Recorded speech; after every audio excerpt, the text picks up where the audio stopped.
Either we are there or not, ITSPmagazine still gets the best stories. There are plenty of conferences and all sorts of events that spark our curiosity and allow us to start conversations with some of the world's brightest minds.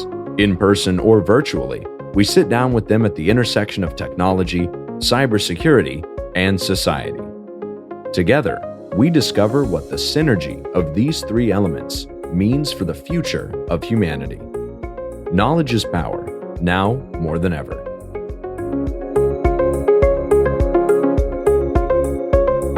Marco.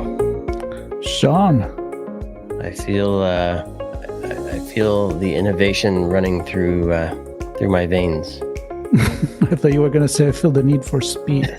I feel the need for that too. That too. Innovation is running at the speed of innovation. Well, I guess for people like us that like to talk about technology, when you start looking at an event like the one that we are introducing now, as this is the first, the kickoff conversation for probably the tech event in the world, a good level of adrenaline start flowing through your vein. At least that's how I feel. Exactly. I think many people, when they hear the words or the letters CES, which is presented and hosted by Consumer Technology Association, CTA,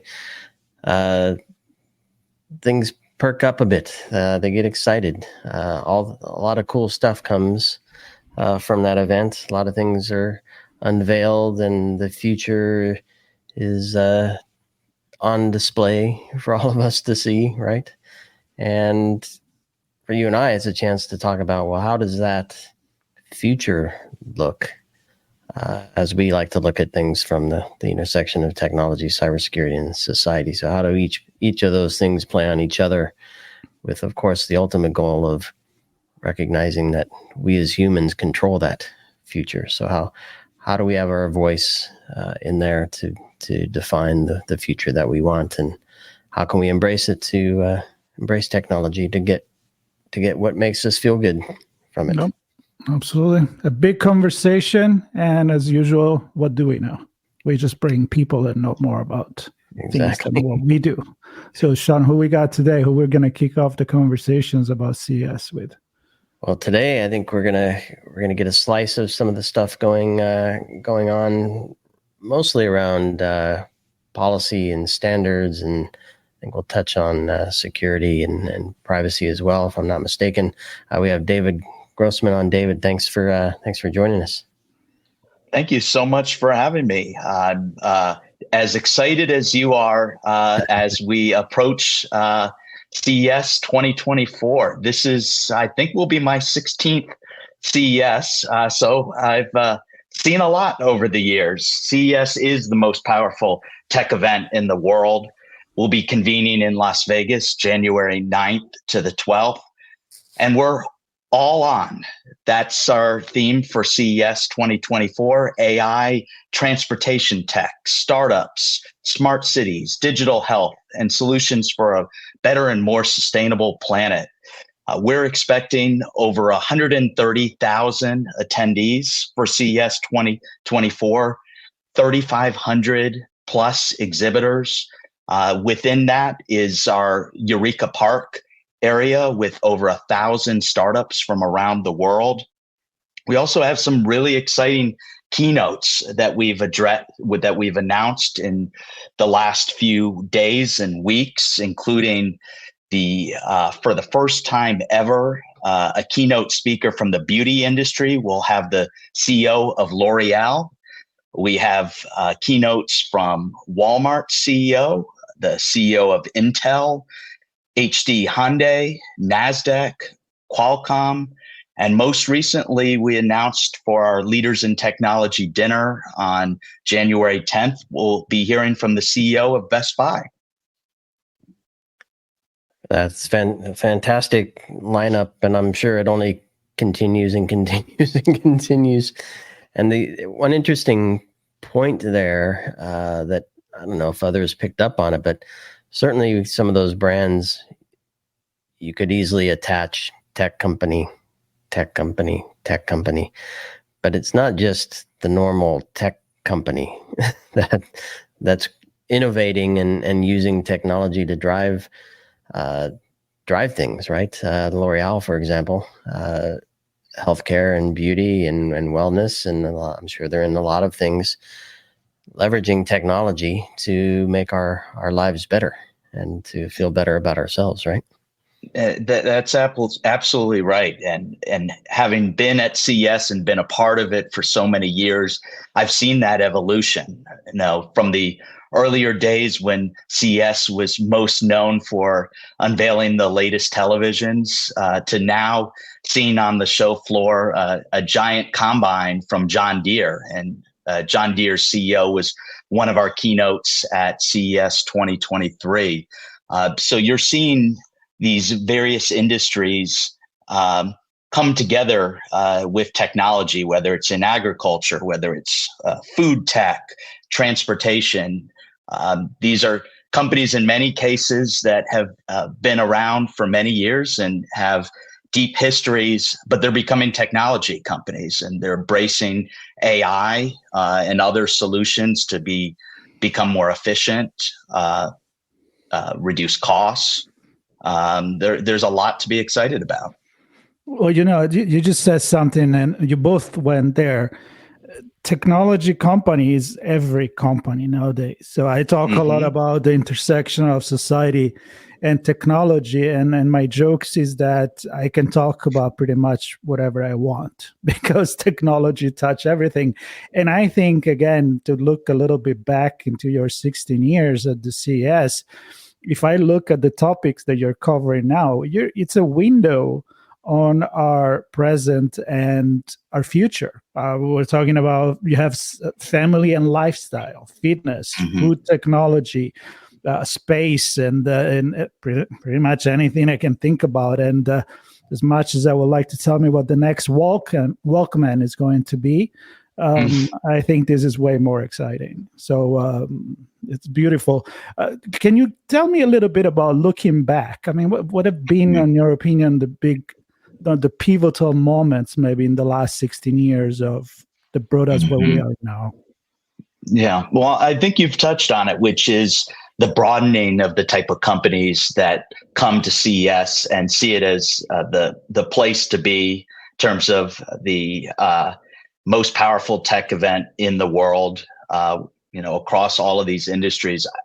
One of the observations that I have, look at the automotive industry, and for many years, aftermarket auto companies and products were on display on the CES floor, whether it was subwoofers, car audio systems, that moved into portable GPS units over the years. And now you see the major automakers are here on the show floor at CES, and including, as I noted, Hyundai and Kia, as well as a number of other ones, Honda, Mercedes, just to name a few. So I think that's one of the areas that I've seen in terms of trends. Certainly, AI is going to play and have a big role in the story being told at this coming year's CES. We've seen advancements in 5G. I think that's another trend, just in terms of the growing dependence and importance of connectivity in all of these technologies that we see on the show floor. Yeah, and I think Marco and I have said this a few times over the years, that the things that are possible now, and that'll be even more possible later, are the results of many things coming together to produce bigger and better things. And so you mentioned 5G, you mentioned AI, everything's data-driven. I can see a lot of those threads, which are innovations unto themselves, kind of running through a lot of things. But then we also start to hear conversations on ethics and policy and culture and things like that. And I know that's an area that you're a big part of in this coming year's season, if you will. Talk to us a little about some of those non-technical threads that are starting to run through almost everything as well? Sure. And yes, so my day-to-day job, I serve as the Vice President of Regulatory Affairs for the Consumer Technology Association. And so the role that we're looking at in our team is the intersection of policy and technology. And that's another great example of the evolution I've seen since when I first came to the Consumer Technology Association, then CEA, the Consumer Electronics Association, in 2006, is just the breadth of policy issues and also how those conversations have evolved in Washington. I think they still felt very niche 15, 16 years ago. Policymakers really trying to grasp and understand the time.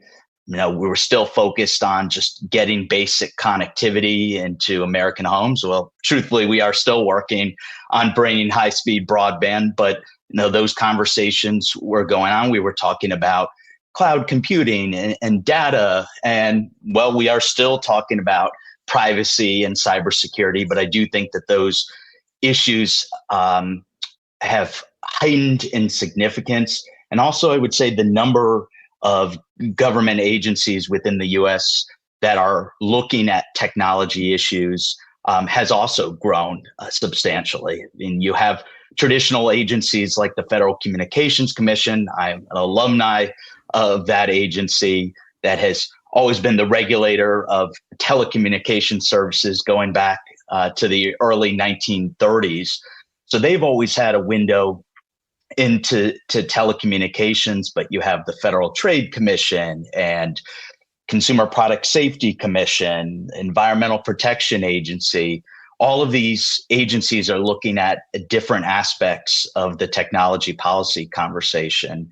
And to tie that back to CES, we have a show within a show in some ways called our Innovation Policy Summit, IPS, where we do conversations around many of these topics, whether it's cybersecurity, trade policy, antitrust and competition, blockchain, AI, privacy, and the future of broadband. And so I'll be moderating a couple discussions as part of that program on the show floor, or excuse me, in the Las Vegas Convention Center, just off the show floor, where we'll bring together policymakers, regulators, industry leaders to have conversations about these issues. And what's great about our IPS sessions, not only do we expect that they will be live streamed this year, but those who purchase the basic conference pass for CES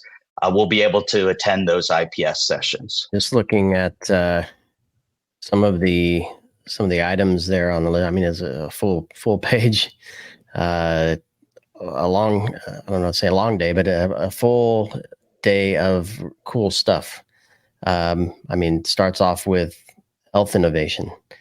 Clearly, technology driving health and doing so in a way that preserves the safety of the patient is super important, right? Go ahead. No, I was just going to say, that's another example of a huge growth area that I've observed in my time at CES. When I think back to my first show, I really don't remember that much in the area of digital health. And now it's such a big part of the show floor. For some time, the conversation was just about wearables, but now you're seeing healthcare companies who also see them as tech companies as well, exhibiting on the show floor. Abbott is one example of a company in the health space that will be here at CES 2024 this year. Yeah, we've moved on beyond connected and smart toothbrushes, I'd say. There's so much going on there. I'm looking here at the other list. There's IoT and another consumer protection thing where you have certification. I'm just we don't have to touch on all of these. Let's see. I'm looking at autonomous vehicles, another big area, right? That seems to be hitting a lot of places in not just the U.S. but all over the world. It AI. is. It is indeed. And I'd love to talk a little bit more about the IoT and cybersecurity one, because I spend a lot of time on it. I think it's something that would be of interest to your listeners if they haven't been following the work on this. It's a multi-year effort, but really has made its way into the public discourse really in just the last year or so. And this is a conversation around how can we raise the bar when it comes to cybersecurity of consumer connected devices. And from a consumer standpoint, how can we give consumers more information at the point of sale when they're buying these connected devices to know about the cybersecurity measures that have been put into place on that device? So there have been conversations at the highest levels of the US government. There are other countries, including Singapore and Germany, that already have their own connected device IoT security labeling program. Right now, the Federal Communications Commission has a proposed rulemaking where they are seeking comment and developing the contours for this program that they have said they hope to be able to launch by the end of 2024. And there's a lot of excitement from the industry perspective.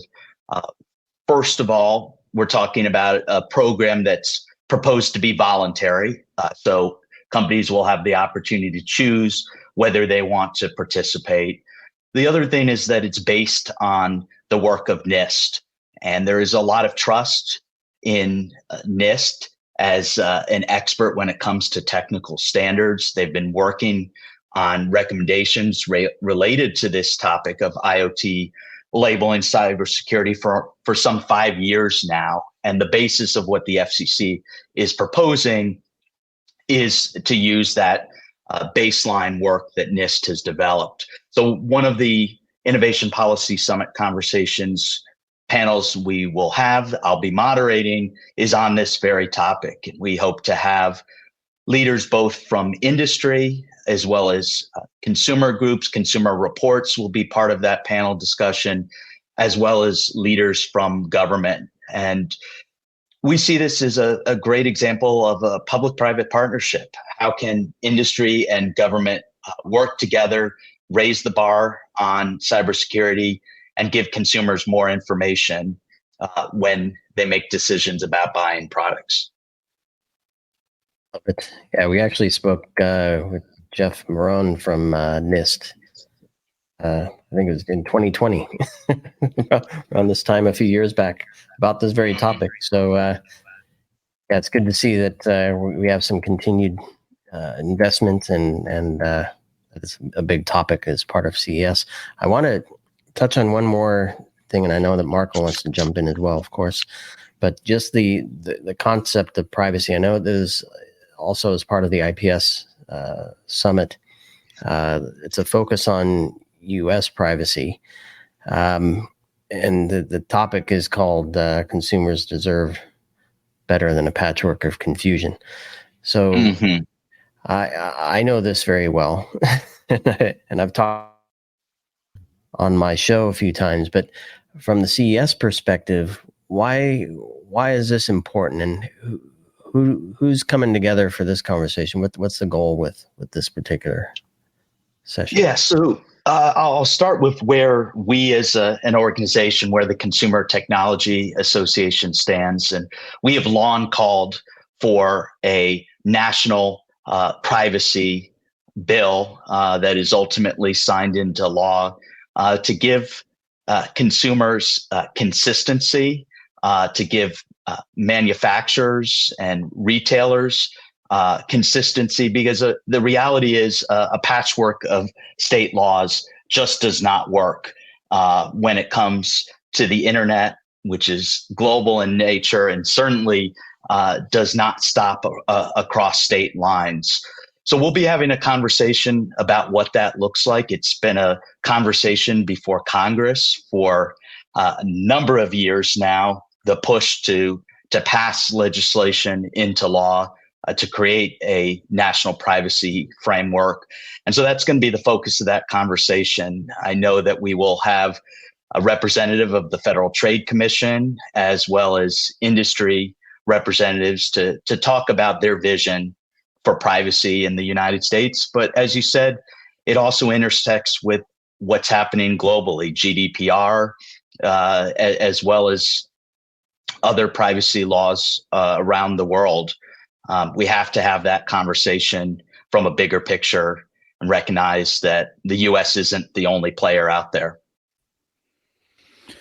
It sure is not. And I think that that looking at things from a global perspective, it makes me think about a few conversations that we just had on the smart city topics in Barcelona, there was the World Expo. And when I think about that kind of conversation where it include, again, a politician, it includes cities, it includes companies. And at this point, again, it's really not anymore about the new gadget. That's for sure. And when I also look at the thing that the CES grow into is really understanding that technology is affecting our life. And so I see there is panel in diversity and inclusion. There is tracks about that. Human security. You guys already talked a little bit about that. And of course, I think that the elephant in the room, I'm imagining this year, is probably going to be a lot of generative AI and and ethics. So anything that you want to touch on in regards of these few things that I just said, and then we can close the conversation. Well, I think that data privacy and AI are inextricably connected. I mean, you have to have a conversation about all three of those at the same time. And as we refine the considerations around rules and guardrails for AI at the national level, we have to, at the same time, ensure that national approach to protecting consumer privacy. And so I think you're absolutely right. AI is going to be a big theme at CES 2024. We'll have policy session, at least one in our IPS track, and certainly others throughout the conference programming. But we need a balanced approach to regulating AI as well as privacy to ultimately ensure that consumer data is protected and to be able to enable businesses to grow and innovate. Yeah, absolutely. And I cannot think of a better global stage like this one to make all this thing happen. And of course, it's a conversation that is going to be ongoing and for probably a very long time. I don't know, Shem. Yeah. Yeah, I mean, I'm just looking at the topics, and of course, I'm an operational guy. I like to look at how stuff gets built and actually used. But I'm also a consumer, and I see a lot of topics that touch on that cool new gadget too. I see the fitness and wearables, and the gaming, and the esports, and the Web3 and the metaverse, and sports technology. Certainly space is another area you mentioned earlier, Marco. These are fun things as well. So as we wrap here, I'd like to give you the final word, David. Is there anything that you're just like, oh, I'm so inspired by this, I can't wait to see X?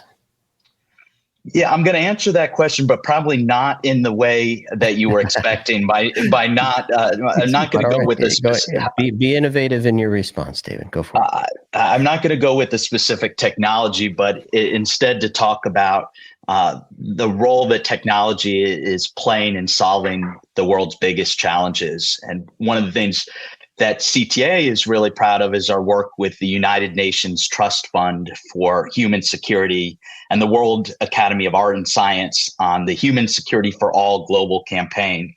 And one of the things that will be happening at CES 2024 will be focusing on the critical role that technology can play to improve every aspect of the human experience, from fostering food security, access to healthcare, access to financial tools, environmental protection, political freedom and economic security. And you're going to see that theme woven throughout the show, from exhibits to conference programming and dedicated CES Innovation Awards. On September 18th, during the UNGA, the United Nations Trust Fund for Human Security, technology was announced as a new security pillar. So you're going to hear us talking quite a bit about that at CES 2024. And I think that that's something that's really exciting because it fits into that message of tech for good. We're talking about technologies, that are exciting, fun for consumers, but they're also making a real impact, bringing about societal change for the good. Absolutely. The more you talk about this, the more that I see a reflection of our entire society that is happening in one place, January 9 to the 12th in Las Vegas, but it's really a global vision and looking inside at where we're standing. So yes, it's great, what I call the blinking light and funny noises of technology, but it's also good to know that so many entities are involved and so many countries, and it's really a vision in our humanity and where we are going. So I'm really excited. I'm grateful for bringing this first episode of our coverage and all your thoughts, and I really appreciate it. I'm sure Sean appreciated it, and I'm quite sure that our audience are thinking about all of this, and hopefully they'll follow and come to the show as well. So a big thank you to you, and good luck for this big event that you've been putting up. Well, thank you so much for having me, and we look forward to seeing you January 9th to 12th in Las Vegas. Looking forward as well. Perfect. Thanks, David. Appreciate it.